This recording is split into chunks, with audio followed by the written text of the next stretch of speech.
Bonjour à tous. J'ai le plaisir donc aujourd'hui de modérer cette session pédiatrique avec ma collègue professeure Johla Hadef. Donc la session sera menée en français, mais si vous voulez, il y a des écouteurs à la fin de la salle pour les personnes qui veulent une traduction en anglais. Donc, la session est intitulée, donc c'est les conférences en français par le groupe francophone. Donc, ce que nous allons faire, c'est garder les questions vers la fin de la session. Et donc, je vais débuter. Donc, nous allons débuter par la première présentation par le professeur Wafa Hamdi. Donc, la présentation est intitulée ERA ou spondyloarthrite juvénile, synonyme ou paronyme. Le professeur Hamdi est le chef de département de rhumatologie à l'Institut Kassab en Tunisie, coordinatrice du diplôme des maladies musculo-squelettiques de l'enfant et de l'adolescent à la faculté de médecine de Tunis. Elle est membre fondateur de la société de pédiatrie PAFLAR, trésorière et coordinatrice du groupe de recherche de PAFLAR, donc coordinatrice régionale de l'AGIR cohorte pour l'Afrique, membre du comité de la Task Force de l'Alliance mondiale des maladies musculo-squelettiques pédiatriques, membre du groupe AAA de l'ARLAR, chef de l'unité de recherche des spondyloarthrites et secrétaire adjoint de la société tunisienne LITAR. Bienvenue, professeur Hamdi, et la parole est à vous. Merci beaucoup. Merci, mesdames les modératrices. J'aimerais bien tout d'abord commencer par remercier le comité d'organisation de l'ARLAR et le comité scientifique de l'ARLAR d'avoir choisi ce thème pour être présenté dans ce congrès. C'est un thème qui m'est particulièrement cher. Aujourd'hui, donc, on va parler des spondyloarthrites juvéniles ou bien de l'antécite en rapport avec arthrite. Et c'est une maladie qui se situe exactement à l'interface entre la rhumatologie adulte et pédiatrique. En effet, comme a dit Oscar Wilde, le célèbre auteur anglais, en parlant des Américains, nous avons tout en commun de nos jours avec les Américains, sauf bien sûr la langue. Donc les Américains et les Anglais ne parlent pas le même anglais. Exactement. Donc nous aussi, on examine les patients de la même façon, rhumato-adultes et pédiatres. On explore de la même façon et on prescrit les mêmes traitements. Toutefois, on ne semble pas traiter la même maladie. En effet, donc, si on commence par les classifications, donc les critères de classification qui permettent de retenir le diagnostic d'antécite en rapport avec arthrite pour l'ILAR, donc c'est la classification la plus utilisée en rhumatologie pédiatrique, et cette classification distingue deux unités, donc deux sous-types donc, de l'AJ, qui est l'antécite en rapport avec l'arthrite et le rhumatisme psoriasique. Aussi, quelques formes des arthrites indifférenciées. Et comme vous voyez, pour le diagnostic d'antécite en rapport avec une arthrite, le psoriasis constitue un critère d'exclusion. Et pour le rhumatisme psoriasique, la présence du HLA-B27 constitue un critère d'exclusion. Alors que pour la classification utilisée pour les spondyloarthrites adultes, la classification de l'ASAS, qui est la plus répandue. Donc, vous voyez très bien que aussi bien le HLA-B27 que le psoriasis constituent des critères d'inclusion ou bien des critères de la maladie au même titre, aussi bien pour la forme axiale que pour la forme périphérique. En effet, ceci a suscité donc l'intérêt, cette disparité entre ces deux classifications qui pose souvent des problèmes nosologiques, a suscité donc l'ILAR à revisiter sa classification et elle a tendance, avec cette nouvelle classification de l'ILAR, de mettre dans le même panier l'ERA et l'arthrite psoriasique. Et cette nouvelle classification ILAR qui n'est pas encore validée, mais elle commence à être utilisée largement, donc aussi bien par les pédiatres adultes que par les pédiatres que par les rhumato-adultes. Et elle s'est inspirée en effet de la spondyloarthrite adulte. En effet, si on creuse un peu dans le plan physiopathologique, on voit que l'ERA et la spondyloarthrite ankylosante différentes partagent le même terrain génétique. Le HLA-B27 expose aux deux maladies de la même façon. Toutefois, au cours de la spondyloarthrite axiale adulte ou bien périphérique, il y a aussi d'autres gènes qui ont été incriminés dans la physiopathologie de la maladie et leur rôle a été confirmé par plusieurs études. Toutefois, chez l'enfant, ces gènes-là n'ont pas été suffisamment explorés et on n'a pas encore la confirmation du rôle éventuel de ces gènes.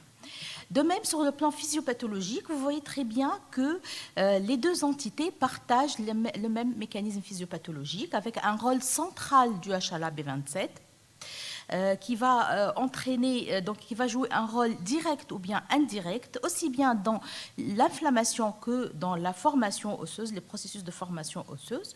Le rôle du stress mécanique a été aussi confirmé chez l'enfant et vous voyez très bien que les deux entités partagent le même mécanisme physiopathologique. De même, ces dernières années, on a vu que plusieurs études ont confirmé le rôle du déséquilibre de la microbiote intestinal dans la physiopathologie de la spondyloarthrite adulte et ce rôle aussi a été confirmé chez l'enfant, particulièrement un déséquilibre immunitaire qui va entraîner une perméabilité excessive, de l'intestin et le HLA-B27 il va entraîner une altération du microbiome intestinal et particulièrement une perte des bactéries protectrices contre la maladie et contre l'inflammation. Et particulièrement, certaines souches ont été confirmées chez les enfants. Alors, on a vu que les deux entités, HERA et spondyloarthrite juvénile, partagent le même terrain génétique, mais partagent le même mécanisme physiopathologique et immunologique. Mais est-ce que ces deux entités partagent ou non le terrain sur lequel elles surviennent? Si on compare un peu les séries d'HERA rapportées par les rhumatopédiatres et les séries de spondyloarthrite juvénile rapportées par les rhumato-adultes, on voit que l'HERA constitue 7 à 15% des AIJ en général et la spondyloarthrite juvénile, donc la spondyloarthrite, elle commence avant l'âge de 16 ans, dans 15 à 20% des cas selon les séries. Dans les séries d'HERA, l'atteinte articulaire périphérique est prédominante, alors que dans les séries adultes, on voit que l'atteinte axiale est assez fréquente et parfois prédominante. L'arthrite psoriasique constitue une entité différente donc de l'HERA dans la classification de l'enfant et le psoriasis constitue un critère d'exclusion de la maladie alors que les deux maladies, le rhumatisme psoriasique et la spondyloarthrite, entretiennent des rapports assez étroits et pratiquement le rhumatisme psoriasique s'intègre complètement actuellement dans la classification des spondyloarthrites de l'adulte. Le HLA-B27 semble moins fréquent dans les séries pédiatriques. Il est présent dans 45 à 80% des cas. Toutefois, il est présent d'une façon plus importante dans les séries adultes, dans 90% des cas, particulièrement dans les séries caucasiennes. Ceci ne se confirme pas dans les séries maghrébines où le HLA-B27 est beaucoup moins fréquent, aux alentours de 60%. Alors, l'âge de début dans les séries pédiatriques se situe entre 6 et 9 ans, alors qu'il est un peu plus tard dans les séries adultes, situé entre 10 et 11 ans.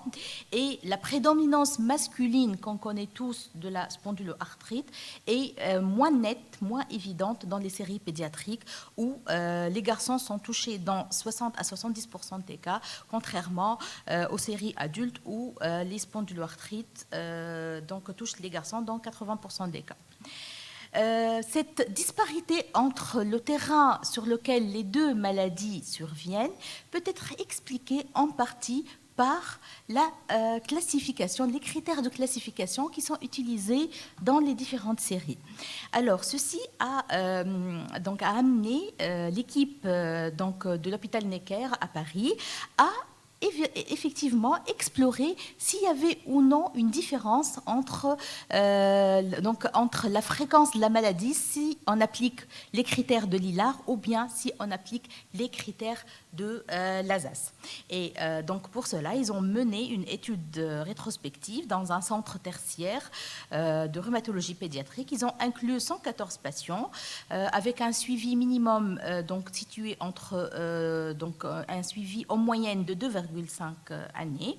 Et ils ont inclus tous les patients répondant aux critères de l'ERA et du rhumatisme psoriasique pour l'hilar, et aussi les patients répondant aux critères de l'ASAS, donc pour la spondyloarthrite périphérique, dont la maladie a commencé avant l'âge de 16 ans. Le diagnostic a été retenu par un expert et confirmé à la dernière visite du suivi de ces patients. Et les patients avec psoriasis ou bien des antécédents familiaux de psoriasis n'ont pas été exclus. Ils ont seulement exclu les patients avec MICI ou bien avec une durée de suivi qui était insuffisante, inférieure à 1 an.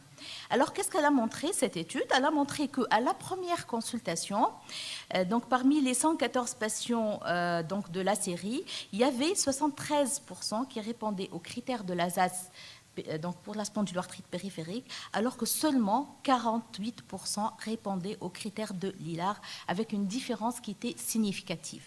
Si on examine aussi donc les patients à la dernière visite, on voit que 92% des patients répondaient aux critères de l'ASAS pour la spondyloarthrite périphérique, et seulement 75% des patients répondaient aux critères de l'hilar. Donc, la classification utilisée, donc elle explique en partie cette disparité entre les séries pédiatriques et les séries adultes. Ceci a été aussi confirmé dans une autre étude bicentrique qui a été effectuée à Lausanne en Suisse et à Lyon en France. Et les auteurs ont essayé de déterminer les caractéristiques des AIJ selon la durée, donc vue pendant la période de transition, et ils ont comparé les critères de classification enfants et adultes utilisés pour ces patients.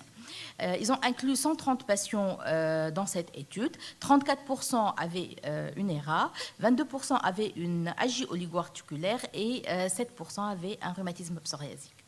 Alors, cette étude a montré que 34,5% des patients classés comme oligo-arthrite, selon l'hilar, répondaient au fait aux critères de l'ASAS pour la spondyloarthrite périphérique.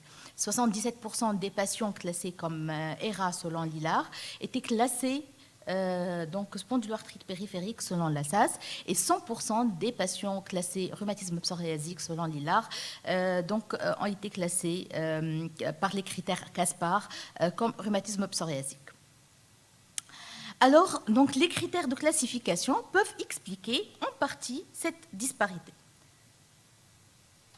Mais il y a une partie qui est intrinsèque à la maladie. En effet, le cours évolutif de la maladie qui commence à un âge pédiatrique est assez différent de l'évolution de la maladie qui commence à l'âge adulte. Et si on compare les deux populations, donc de spondyloarthrite juvénile et de spondyloarthrite adulte, on voit très bien que pendant la première période de suivi, pendant la phase pré-radiographique, si vous voulez. Donc, dans les séries adultes, l'inflammation, donc les rachalgies inflammatoires, c'est le symptôme qui domine le tableau. Par contre, dans les séries pédiatriques, c'est l'atteinte articulaire et antisétique périphérique qui domine le tableau. Chez l'adulte, il y a presque toujours une inflammation au niveau des sacro-iliaques à l'IRM, alors que la sacroïlite active à l'IRM est beaucoup plus rare dans les séries adultes.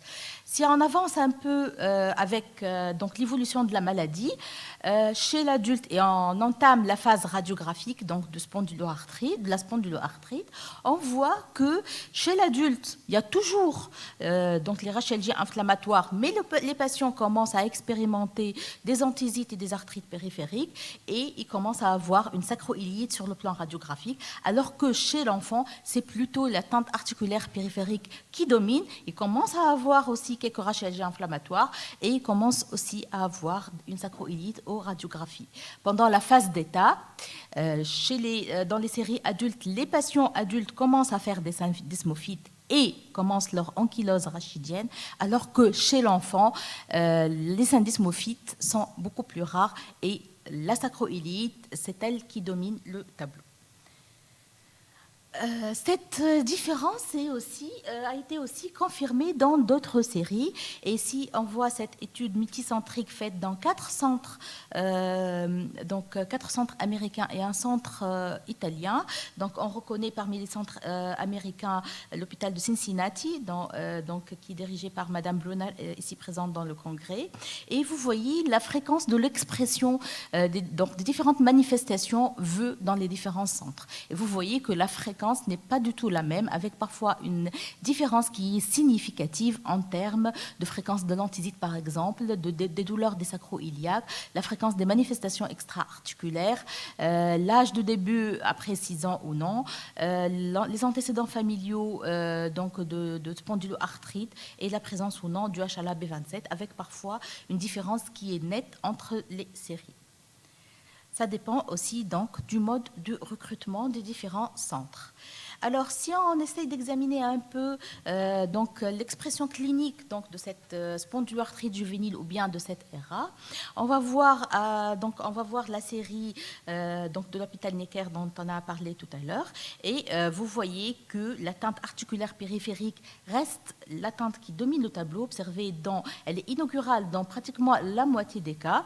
L'atteinte antizytique est vue d'une façon inaugurale dans 72% des cas, alors que pendant la phase d'état, 82% des patients présentent une atteinte articulaire périphérique, essentiellement les articulations des membres inférieurs, particulièrement les genoux, les articulations du pied, mais surtout l'articulation de la hanche qui constitue un facteur de mauvais pronostic, et aussi l'atteinte antizytique qui est pratiquement vue dans la majorité, chez la majorité des patients.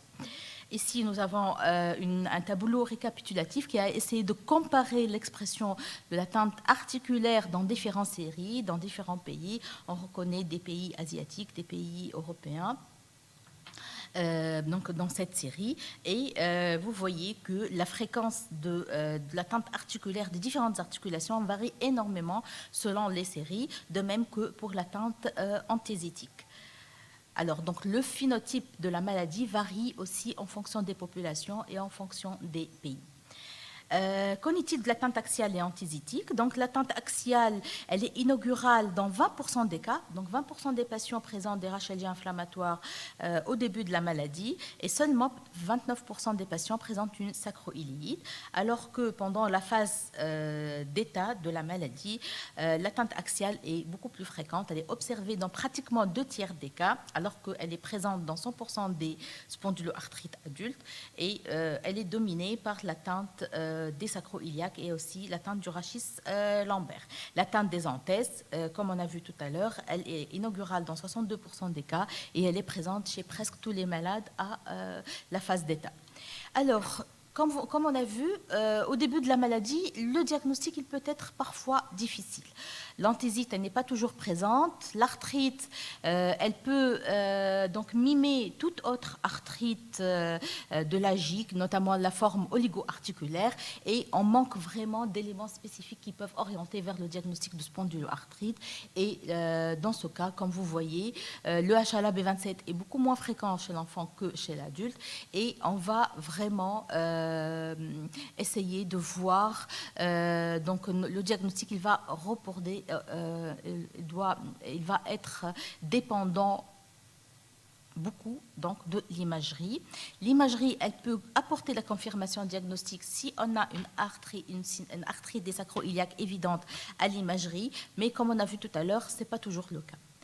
Alors, quel est aussi l'apport donc des radiographies? Est-ce qu'il faut faire systématiquement une radiographie du bassin chez l'enfant au début de la maladie?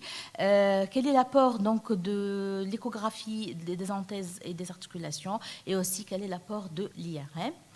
Donc pour répondre à cette pour répondre à cette question, les radiographies standards donc, sont souvent négatives au début de la maladie. Dans cette étude prospective transversale qui a été effectuée par Weiss et collaborateurs, ils ont vu 40 patients qui répondaient aux critères des spondyloarthrites de Lillard, c'est-à-dire qui avaient une arthrite psoriasique ou bien une RA, et ils ont comparé leur radiographie du bassin à 14 contrôles. Donc, tous ces patients ont été examinés dans un centre tertiaire de rhumatologie pédiatrique. Seulement 5 patients avaient une sacroiliite et seulement 2 parmi ces 40 patients répondaient aux critères de New York pour la sacroiliite.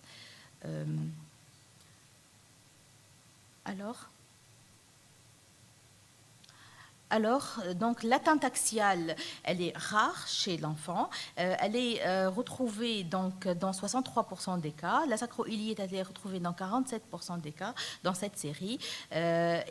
Donc, ces 2 manifestations apparaissent au bout d'un suivi de 2 ans et demi en moyenne pour l'atteinte rachidienne et de 5 ans en moyenne pour les séries adultes. Alors, quel est l'apport de l'IRM des sacroiliaques? Vous savez très bien que le diagnostic des spondyloarthrites a été révolutionné par l'IRM du bassin qui montrait l'inflammation avant même l'installation des dégâts structuraux et de la sacroiliite radiographique. Qu'en est-il de l'enfant? Il faut savoir que l'interprétation de l'IRM chez l'enfant est assez délicate. Elle nécessite un radiologue qui est spécialisé aussi bien en pathologie de l'enfant qu'en pathologie musculo-squelettique pour ne pas tomber dans les pièges d'interprétation de l'IRM. Vous savez que la soudure de cartilage conjugaison, elle peut être parfois tardive et qu'il y a beaucoup de vascularisation au niveau des sacro-iliaques des enfants, particulièrement en bas âge, et tous ces signes peuvent être pris pour des érosions ou bien pour de l'inflammation d'une façon fausse.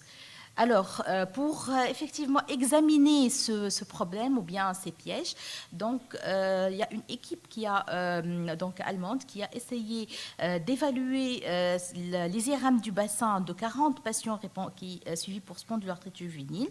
Ils ont retrouvé une sacroiliite dans seulement 25 patients, c'est-à-dire 30% des cas. Ils ont retrouvé une atteinte inflammatoire dans 29% des cas et ils ont retrouvé des dégâts structuraux dans seulement 18% des cas. Et ils ont trouvé, donc il y avait des signes qui avaient une très forte spécificité, notamment l'ankylose, la capsulite, l'œdème osseux et les érosions. Par contre, tous ces signes avaient une très faible sensibilité. Seulement, le rehaussement de la synoviale avait une sensibilité de 50% et l'évaluation globale du radiologue qui avait la meilleure sensibilité de 55%. Alors, donc, la même équipe a essayé de suivre un peu ces enfants pendant 2 ans et ils ont examiné les patients qui avaient une douleur des sacro-iliaques ou bien des rachalgies inflammatoires selon l'avis d'experts et ils ont essayé d'évaluer la définition de l'ASAS de la sacro-iliite et de voir un peu si elle s'applique ou non à l'enfant, à la spondyloarthrite juvénile. Le diagnostic d'ERA a été retenu selon l'avis de 2 experts en rhumatologie pédiatrique et les IRM ont été lus par 2 radiologues et les 2 équipes ne savaient pas, étaient donc en aveugle par rapport aux données cliniques ou bien de l'imagerie.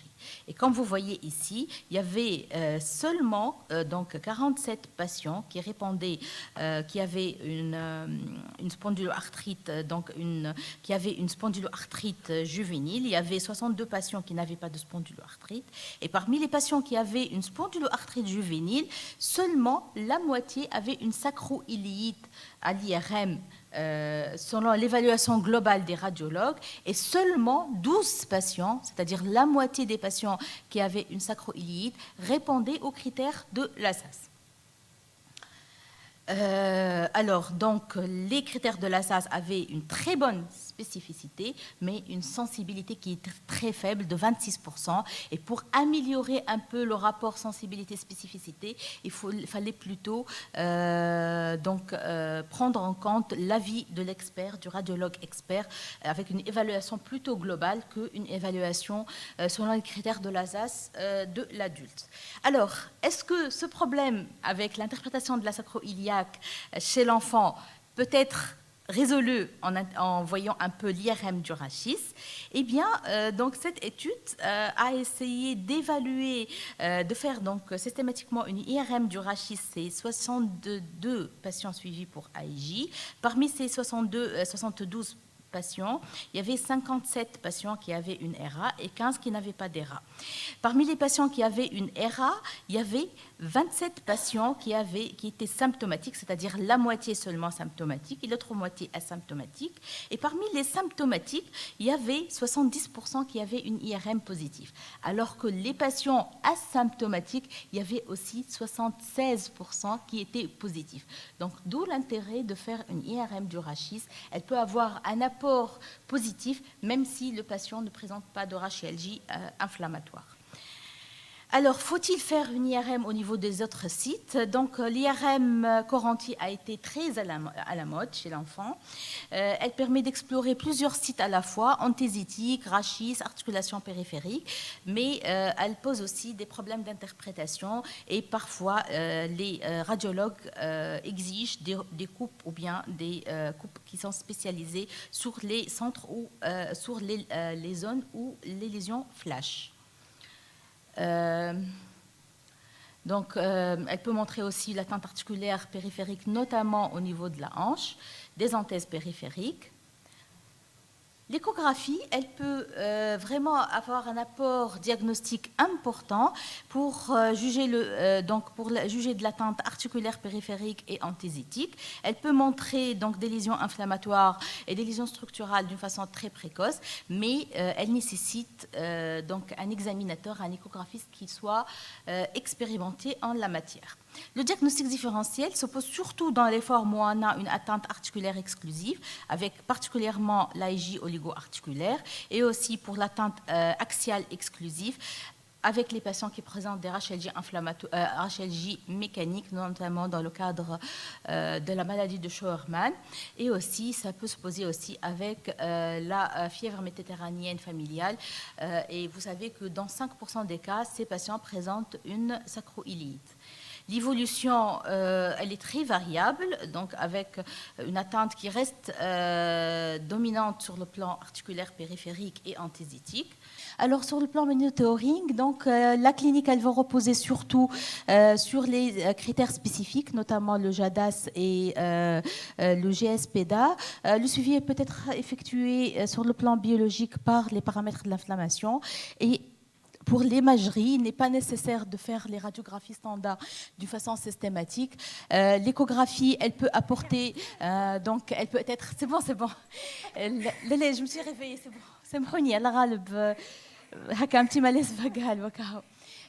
Donc pour l'échographie, elle peut apporter un apport très important pour le suivi, particulièrement en mettant en évidence les anthésites et les arthrites. Et il n'est pas nécessaire de refaire l'IRM d'une façon systématique pour évaluer l'activité de la maladie. Et on peut recourir à l'EOS, qui est une imagerie très peu irradiante pour le suivi structural. Donc sur le plan de traitement, on dispose actuellement des recommandations de l'ACR qui datent de 2019 et qui distinguent qui émettent des recommandations spécifiques pour l'atteinte articulaire périphérique, aussi bien oligo ou polyarticulaire. Je vous invite à les revoir et à la sacroiliite et aussi à l'anthésite. Et si vous voyez un peu le niveau de preuve de ces différentes recommandations qui ont été apportées par l'ACR, on voit que le niveau de preuve reste faible vu l'absence d'études cliniques pertinentes et de RCT permettant d'émettre des recommandations spécifiques et avec un haut niveau de preuve. Il y a d'autres recommandations aussi qui ont été élaborées de par le monde, les recommandations de Hong Kong, les recommandations chinoises. Et j'ai le plaisir de vous dire que le PAFLAR est en train d'élaborer les recommandations spécifiques pour l'Afrique sous la direction de notre ami Johra Hedef. Et on espère que bientôt, probablement dans le congrès prochain de l'ARLA, on sera capable de vous communiquer ces recommandations. Alors, le traitement repose particulièrement sur les anti-inflammatoires non stéroïdiens, avec les traitements qui ont la même chez l'enfant, le diclofenac, l'ibuprofène et le naproxène. On peut aussi recourir à d'autres anti-inflammatoires qui n'ont pas la même chez l'enfant, mais qui sont recommandés par la haute autorité de santé française. ANS. Mais ce qu'il faut savoir que la persistance thérapeutique de ces ANS est très faible. Et dans cette série donc, de GESPIC, donc vous connaissez très bien la série allemande GESPIC de spondyloarthrite débutante. Donc les auteurs ont essayé de voir un peu le contingent donc de spondyloarthrite juvénile et de voir un peu l'évolution au bout de 4 ans de suivi. Et vous voyez que donc les anti-inflammatoires non stéroïdiens ont été prescrits chez pratiquement 80% des patients au début de la maladie, alors qu'au bout de la 4e année, seulement 25% des patients avaient donc été sous anti-inflammatoires non stéroïdiens. Et seulement la moitié ont exprimé donc une amélioration nette de leurs symptômes avec les anti-inflammatoires non stéroïdiens. Pour les CS-DMARD, chez les enfants, on a tendance à se prescrire plus le méthotrexate et la salazopérine. Et là aussi, vous voyez, au bout de 4 ans, la persistance thérapeutique de ces deux molécules reste très faible. Seulement 17% des patients étaient sous ces traitements au bout de 4 ans de suivi. Et comme pour la spondyloarthrite de l'adulte, le diagnostic a été, le traitement, la prise en charge de la maladie a été révolutionné par l'apport des anti-TNF-alpha, particulièrement l'adalimumab et l'étanercept, qui sont les deux molécules les plus utilisées pour la spondyloarthrite juvénile et qui ont confirmé leur intérêt aussi bien sur les symptômes que sur les limitations fonctionnelles de ces patients. Et tout récemment, on a la publication donc de l'apport et de l'efficacité et de la tolérance de ces molécules au bout de 6 ans de suivi, avec un taux de persistance thérapeutique qui reste très important et un apport thérapeutique qui reste important aussi bien pour l'étanercept que pour l'infliximab, que pour l'adalimumab.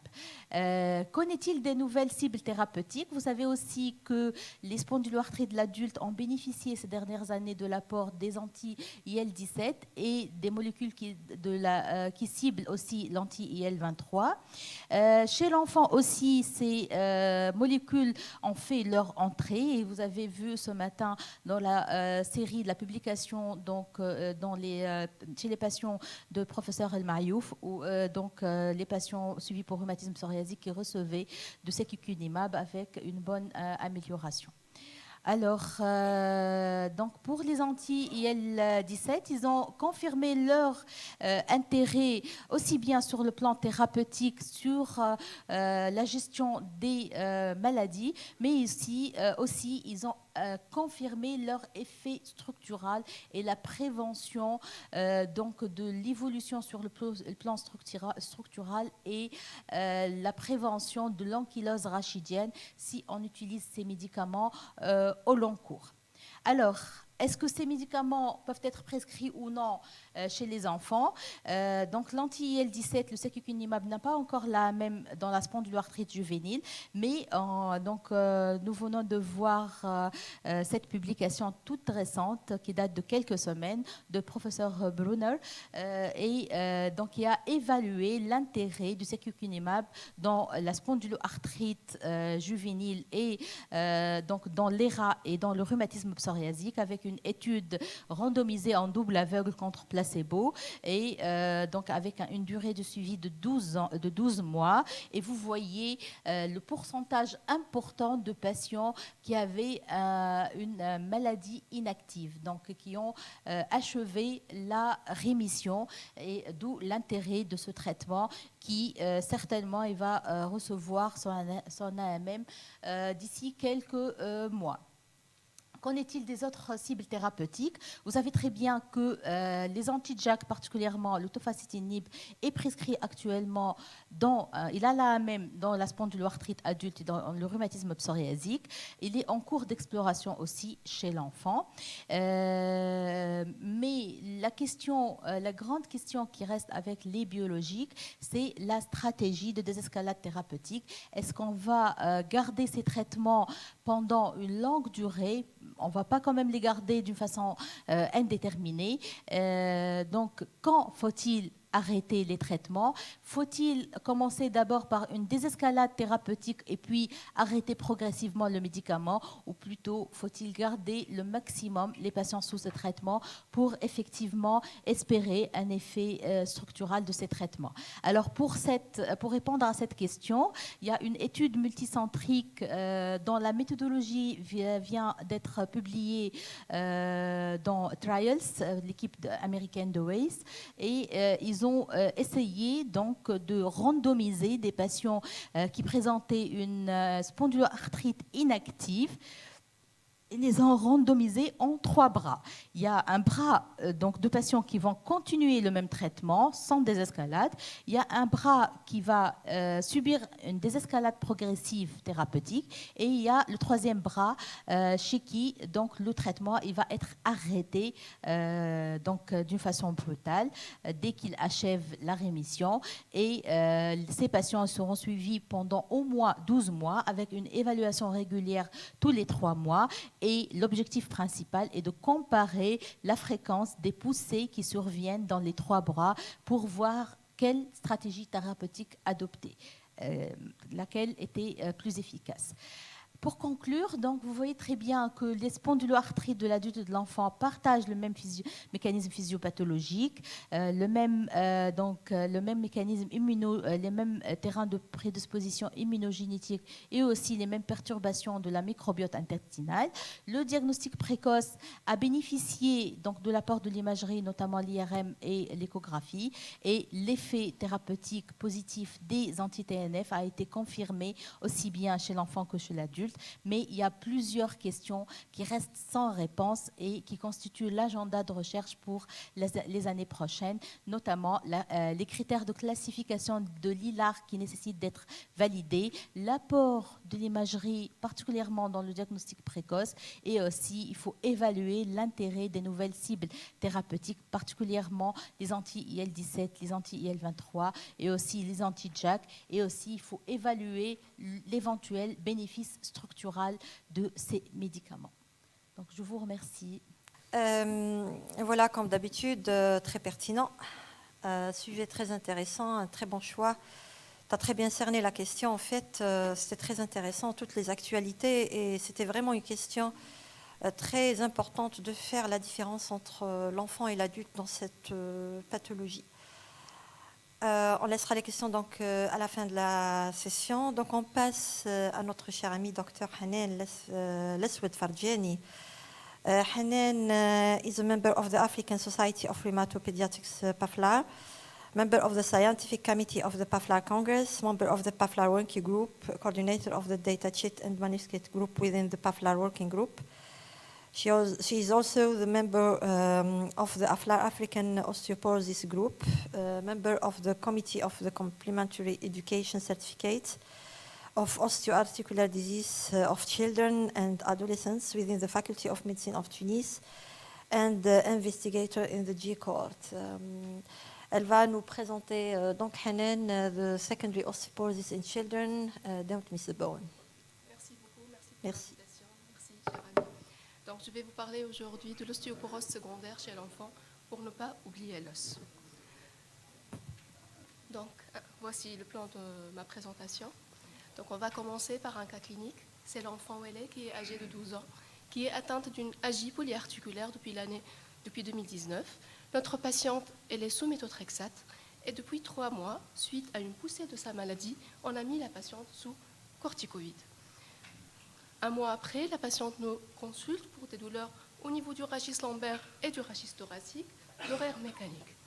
Le micro, c'est bon comme ça? D'accord. Donc, à l'examen, notre patiente était apyrétique. Elle n'avait pas de syndrome tumoral, pas de fièvre, pas d'adénomégalie. Le bilan biologique était sans anomalie. Le bilan phosphocalcique était normal. Il n'y avait pas de syndrome inflammatoire biologique. Et en voyant la radiographie du rachis lombaire de notre patiente, on trouve des fractures vertébrales multi-étagées. Le bilan étiologique d'une ostéopathie raréfiante était négatif pour notre patiente.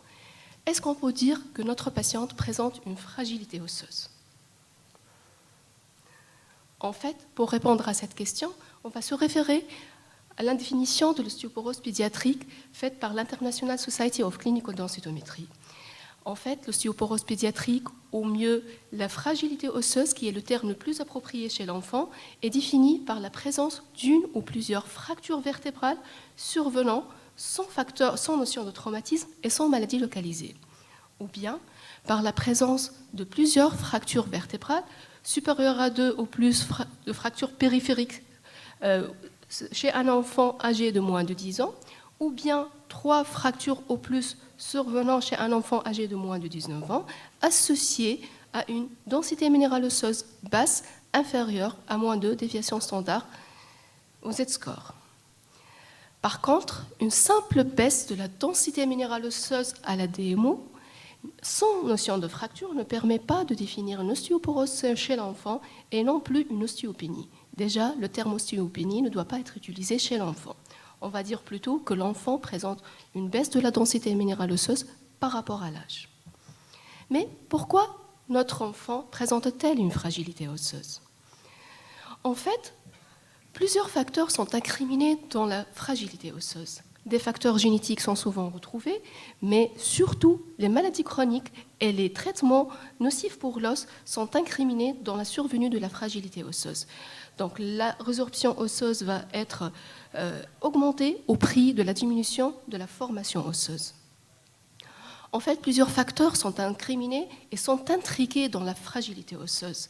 Les enfants qui sont suivis pour des maladies chroniques, des maladies neurologiques, des maladies endocriniennes et surtout les rhumatismes inflammatoires vont voir leur mobilité diminuer du fait de la douleur et du fait de la fente musculaire. Ces enfants aussi ont des troubles de l'alimentation, souvent du fait de la syndrome de malabsorption associé, de la perte de l'appétit et de l'atteinte de l'articulation temporomandibulaire, souvent au cours de la vie. Et ces enfants qui présentent des maladies chroniques sont souvent sous des traitements lourds et essentiellement sous corticoïdes.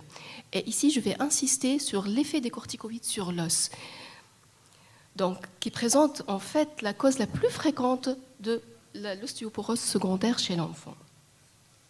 Donc, je vous rappelle ici que les corticoïdes vont exercer un effet néfaste sur les ostéoblastes en inhibant la stimulation des hormones de croissance, des hormones sexuelles, en inhibant la voie de Wnt signaling et en augmentant l'apoptose des ostéoblastes. En plus, il va y avoir une apoptose des ostéocytes, une apoptose des chondrocytes et une activation des ostéoclastes par l'activation du système Rank-Ligand. En plus de ça, les corticoïdes pris au long cours vont agir sur le métabolisme phosphocalcique et vont augmenter l'élimination rénale du calcium et diminuer l'absorption intestinale de calcium. Donc, est-ce que notre patiente nécessite une exploration pour faire le diagnostic de l'ostéoporose? Donc, la réponse est oui, puisque l'International Society of Clinical Densitometry indique de faire la DMO pour tout patient qui présente une fragilité osseuse. Donc ça reste le gold standard pour l'évaluation de la densité osseuse, malgré l'émergence de divers moyens d'imagerie, tels que la tomodensitométrie périphérique à haute résolution, l'IRM et le DEXRAY. Les sites de mesure de la DMO sont différents de l'adulte. Pour l'enfant, généralement, le site de mesure, c'est le Total Bodiless Head, qui va refléter le composant cortical, et c'est le rachis lombaire qui va nous donner une idée sur le composant trabéculaire de l'os. La DMO chez l'enfant doit être interprétée en Z-score, et je vous rappelle ici que le Z-score, c'est l'écart entre la mesure du patient et la valeur moyenne de la population générale appareillée à l'âge et le sexe. Et une note particulière ici pour les enfants, donc les enfants qui présentent un trouble de croissance, il faut ajuster ces valeurs-là par rapport à l'âge osseux et par rapport à la taille. Et pour les enfants qui présentent un retard pubertaire, il faut tenir compte du stade pubertaire pour les mensurations. Donc, il n'y a pas de consensus. Quand faut-il faire la DMO? Le timeline n'a pas été défini par les sociétés savantes, mais par contre, les sociétés savantes recommandent de suivre les guidelines relatives à chaque pathologie. Et selon cette même société savante, une DMO ne doit pas être indiquée que vraiment le patient peut bénéficier d'une intervention thérapeutique. Et je vais vous présenter ici les recommandations qui ont été proposées par ce groupe espagnol, donc, qui a publié les recommandations relatives au diagnostic et au traitement de l'ostéoporose secondaire chez l'enfant. Et ce groupe de travail ont élaboré et ont mis les différentes indications et les différentes timelines de la demande de la DMO chez ces patients. Donc, je vais vous donner quelques exemples. Par exemple, pour l'AJ, cette société donc, recommande de faire une DMO pour les enfants qui sont atteints d'une AJ s'ils présentent des fractures de fragilité. Et si ces enfants-là sont âgés de plus que 6 ans et présentent une maladie active, ou bien s'ils sont sous forte dose de corticoïdes, donc ces enfants-là doivent bénéficier d'une ostéodensitométrie. Un deuxième exemple, c'est pour les enfants épileptiques.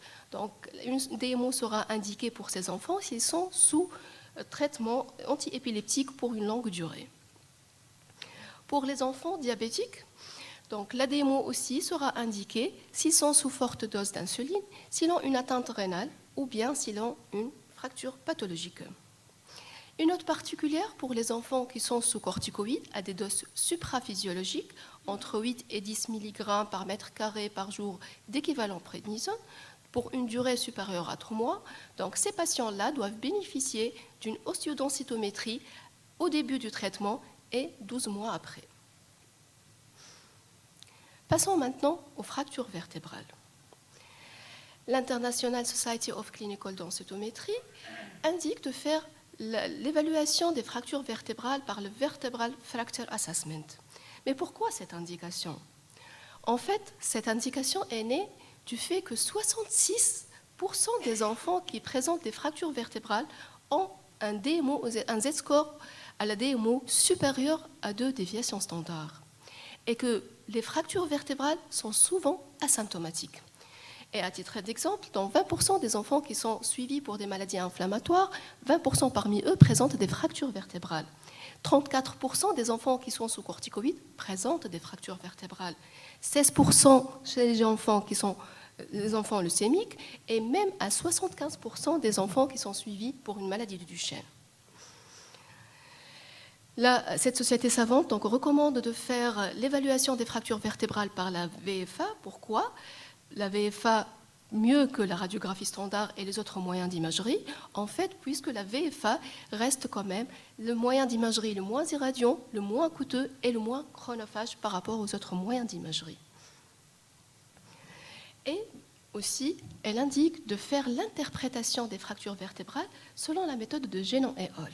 Donc cette méthode, je vais vous décrire cette méthode. Donc cette méthode repose sur une étude descriptive des fractures vertébrales et aussi sur une analyse quantitative. Donc on va évaluer la taille de la hauteur de la vertèbre. Donc on va dire qu'une vertèbre et il y a une fracture vertébrale grade 1 s'il y a une baisse de la hauteur vertébrale entre 20 et 25, grade 2 si la vertèbre perd entre 25 et 40% de sa hauteur, et une fracture est dite sévère s'il y a une diminution de la hauteur de plus que 40%. Je vais vous présenter ici cette étude longitudinale multicentrique prospective qui a été menée sur la cohorte STOP. Et la cohorte STOP, c'est la Canadian Steroid Associated Osteoporosis in Pediatric Population. C'est la plus grande cohorte que j'ai trouvée. Donc, elle a inclus 134 enfants atteints de plusieurs rhumatismes inflammatoires, de vascularites, de sclérodermie, de la maladie de Kawasaki aussi. Donc, ces enfants-là étaient âgés de 10 ans en moyenne. Et dans cette étude, donc, les auteurs ont suivi les enfants dès les 30 premiers jours de la corticothérapie jusqu'à 6 ans après. Et ce qui ressort de cette étude, que 7% des enfants avaient présenté des fractures vertébrales dès les 30 premiers jours de la corticothérapie. 6 enfants avaient présenté une seule fracture et 3 parmi eux ont présenté entre 2 et 3 fractures vertébrales. Et les fractures siégeaient essentiellement dans la région thoracique moyenne. Les auteurs ont comparé par la suite les caractéristiques des enfants qui ont présenté des fractures vertébrales avec ceux qui ne l'ont pas, et ils ont trouvé que le Z-score au niveau du Rachis-Lampert des enfants qui ont présenté des fractures vertébrales était plus bas dans le groupe avec fracture, sans différence significative, alors que la dose cumulée de corticoïdes et les jours de corticothérapie étaient similaires dans les deux groupes. Le suivi de ces mêmes enfants à 3 ans a trouvé que l'incidence des fractures vertébrales était de 4,4% par enfant par an. Cette incidence devenait de 12,4 par an à 3 ans, et l'incidence la plus élevée était surtout pendant la première année d'évolution. Et à noter que ces enfants-là étaient sous les doses les plus fortes de corticoïdes pendant la première année. Leur maladie sous-jacente était très active pendant la première année. Leur BMI aussi était un peu plus élevé pendant les 6 premiers mois d'évolution, et le Z-score au niveau de leur Rachis-Lambert était plus bas pendant la première année. Et en essayant de voir l'évolution de cette cohorte à 6 mois d'évolution, donc les auteurs ont trouvé que l'incidence des fractures vertébrales diminuait avec le temps, malgré que les patients étaient encore sous corticoïdes. L'incidence la plus élevée des fractures survenait pendant les 2 premières années. Et en voyant les facteurs prédictifs de ces fractures, les auteurs ont trouvé qu'une augmentation de corticoïdes de 0,5 mg par kilo par jour multipliait x2 l'incidence de fractures, que ce soit vertébrale ou non vertébrale.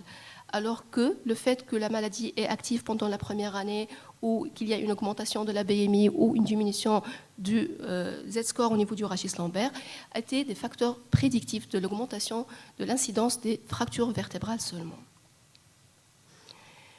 Qu'en est-il maintenant de l'évolution de ces fractures vertébrales? Et ici, je vais vous parler de 2 études que je trouve très intéressantes. En fait, la première étude porte sur la même cohorte, c'est la cohorte STOP, et la deuxième, ce sont des enfants qui ont survécu à des leucémies aiguës. Donc là, pour ce qui ressort de la première étude, que 86% des enfants qui présentaient des fractures vertébrales, donc ils ont une reconstitution complète de leur fracture vertébrale et spontanée.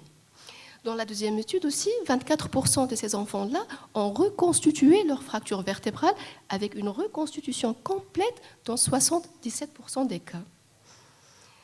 Voici un exemple, c'est un enfant qui avait une leucémie aiguë à l'âge de 5 ans et avec des multiples fractures vertébrales. Et après, au fil de temps, vous voyez une reconstitution spontanée et ad intégram de toutes les fractures vertébrales. En comparant les caractéristiques des enfants avec ou sans reconstitution de fractures vertébrales, les auteurs ont trouvé que les enfants qui ont reconstitué leur fracture vertébrale étaient plus jeunes, avec un âge chronologique et un âge osseux plus bas, et ils avaient moins de fractures vertébrales par rapport à l'autre groupe, et aussi le grade des fractures, comme on a vu les gradings, donc les grades étaient moins bas aussi dans le groupe qui ont reconstitué leur fracture vertébrale. Ces constatations ont permis Ward et Hall de faire cette constatation, ce modèle évolutif des fractures vertébrales. En fait, ces auteurs ont dit que les enfants qui étaient sous des facteurs de risque transitoires, c'est-à-dire par exemple qui sont sous corticoïdes pour une durée inférieure à 3 mois, qui sont une courte durée d'immobilisation, qui ont une maladie sous-jacente bien équilibrée et qui sont encore jeunes, c'est-à-dire ces enfants-là ont encore un potentiel de croissance et qui sont des fractures de bas grade. Donc ces potentiels-là, ces enfants-là ont un potentiel plus important de voir leur fracture vertébrale s'améliorer spontanément sans nécessité de traitement. Donc on arrive aussi ici effectivement au traitement et on va voir comment va-t-on traiter notre patiente. Donc la prise en charge de l'ostéoporose secondaire chez l'enfant repose effectivement sur 2 volets. Donc le premier volet, c'est le volet préventif qui passe par l'équilibration et la stabilisation de la maladie sous-jacente, sur l'amélioration de mode de vie et sur une alimentation riche en calcium. Et le deuxième volet, c'est le traitement proprement dit, qui reste non codifié chez l'enfant. Donc je vais vous parler ici de l'intérêt de l'exercice physique et de l'activité physique sur la formation osseuse, et à travers cette méta-analyse qui a inclus 27 études, donc les exercices physiques associés à un apport de calcium à améliorer de façon significative le Z-score au niveau du Rachis-Lambert chez ces enfants prépubères. Ce qui justifie l'indication de l'application de ces exercices comme prophylaxie de l'ostéoporose secondaire chez l'enfant. Quoique cette indication est des fois limitée par l'incapacité fonctionnelle de ces enfants associés à leur maladie chronique. L'alimentation riche en calcium est aussi indiquée, c'est chez les enfants, donc quoique la supplémentation n'a pas montré d'intérêt sur la DMO. Donc la supplémentation en calcium doit être considérée seulement s'il y a un apport alimentaire insuffisant ou bien s'il y a un syndrome de malabsorption associé. Et concernant la vitamine D, donc il est indiqué de faire le dosage de la vitamine D pour tous les patients, tous les enfants qui présentent des maladies chroniques, afin de corriger une éventuelle hypovitaminose D. Certains auteurs aussi ont proposé de faire une induction pubertaire pour les enfants qui présentent une baisse de la densité minérale osseuse. Et en fait, à travers cette étude qui a été menée sur ces enfants atteints de maladie de Duchenne, qui ont été traités par bisphosphonates 15 mois avant le début de l'étude, donc ces enfants-là ont bénéficié de traitements par testostérone par voie orale et par voie injectable. Et ce qui ressort de cette étude, que les enfants ont vu leur Z-score au niveau du rachis lombaire s'améliorer dans 16% des cas à la première année d'évolution et 25% des cas au cours de l'évolution après 2 ans de traitement. Donc l'effet de l'induction pubertaire était bénéfique sur la densité minérale osseuse chez ces enfants-là, encore impubères. Qu'en est-il maintenant du traitement par bisphosphonates? Est-ce que notre patiente qui présente des fractures vertébrales étagées nécessite-t-elle un traitement à base de bisphosphonates? Donc la réponse est oui. En fait, les bisphosphonates doivent être considérés pour tout enfant qui présente des fractures vertébrales, quel que soit le Z-score de leur DMO. Ainsi, la société aussi australienne des endocrinologues pédiatres indique un traitement par bisphosphonates pour tous les enfants qui répondent à la définition de l'ostéoporose pédiatrique. Les molécules à choisir, c'est généralement les bisphosphonates 2e, 3e génération, et la voie intraveineuse reste la voie la plus préférable pour les enfants, vu le recul qu'on a avec cette voie. Donc la durée de traitement reste non codifiée, et vraiment c'est au cas par cas et selon l'avis des experts. Les doses de bisphosphonates peuvent être diminuées avec le temps, et cela si l'enfant va garder pendant 1 année, donc il n'y a pas de nouveaux facteurs de risque pendant 1 année, et s'il ne présente pas un nouveau incident fracturaire, si le Z-score va s'améliorer et va devenir supérieur à moins de déviation standard, et si l'enfant achève sa puberté, donc en ce moment-là, on peut se permettre de faire la dégradation des bisphosphonates. Donc à titre d'exemple, donc on peut commencer, et en fait les molécules les plus utilisées chez l'enfant, c'est le pamidronate et l'acide zolhydronique. Donc le pamidronate peut être initié à une dose de 4,5 mg à 9 mg kg par an divisé en 3 cycles, ou bien l'acide zolhydronique à 0,05 à 0,1 mg kg par an divisé en 2 cycles. Ces doses donc peuvent être diminuées progressivement si on atteint notre objectif thérapeutique. Qu'en est-il maintenant de l'efficacité des bisphosphonates chez l'enfant? Et ici, je vais vous parler de cette revue systématique de Cochrane qui a inclus 33 études, 6 RCT, 2 études contrôlées et 1 étude prospective. Les pathologies qui avaient ces patients-là, donc c'était des maladies neuromusculaires, donc c'était une ostéoporose secondaire à des maladies neuromusculaires et à des maladies chroniques. Et les bisphosphonates utilisés, c'était l'alendronate par voie orale, le clodronate et le pamidronate par voie IV.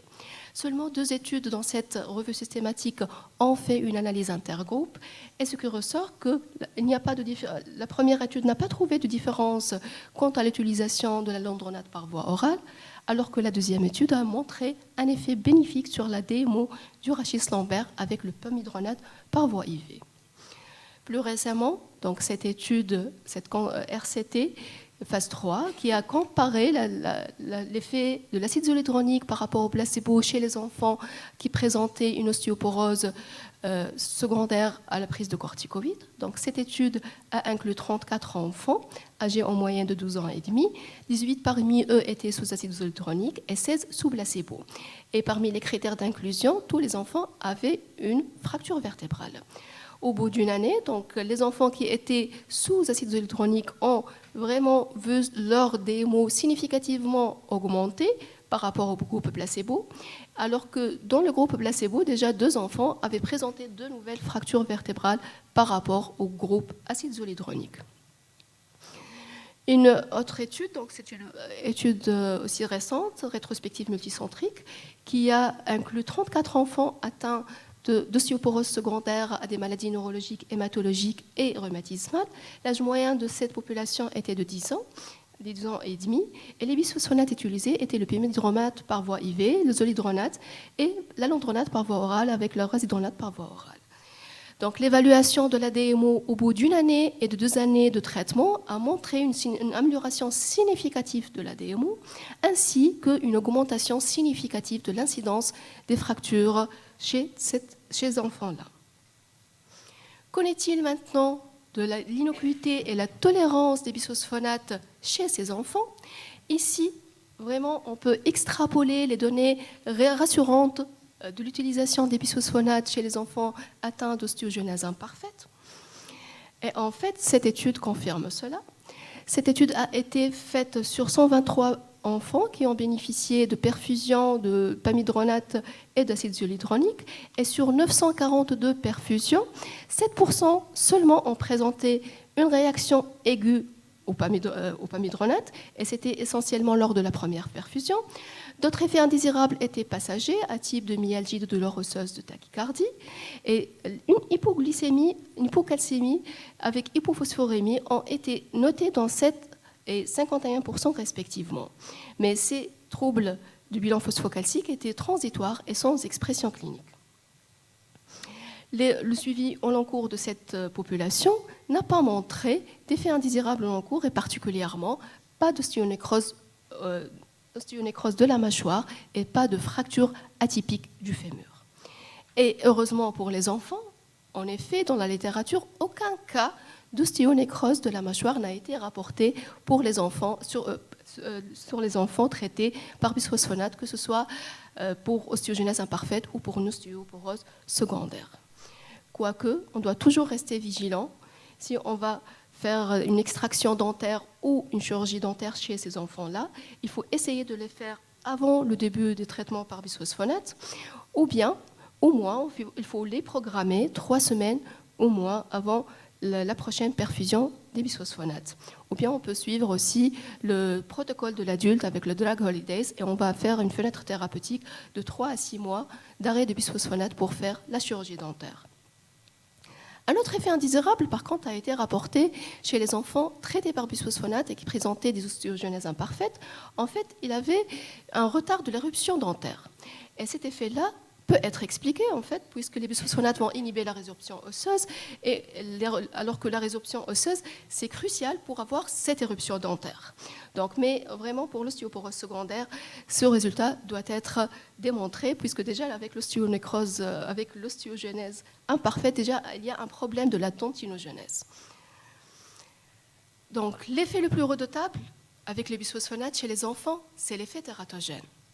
Et en fait, les bisphosphonates ont un potentiel de rester dans l'os pendant une dizaine d'années et de passer la barrière placentaire. Mais les données de la littérature sont rassurantes dans ce sens et je vais vous présenter 2 études. Donc la première étude est une étude prospective multicentrique qui a été faite sur 21 femmes traitées par bisphosphonates durant le premier trimestre de grossesse et avant la grossesse de 3 mois. La deuxième étude, donc, ce sont les données relatives au registre français des agents tératogènes.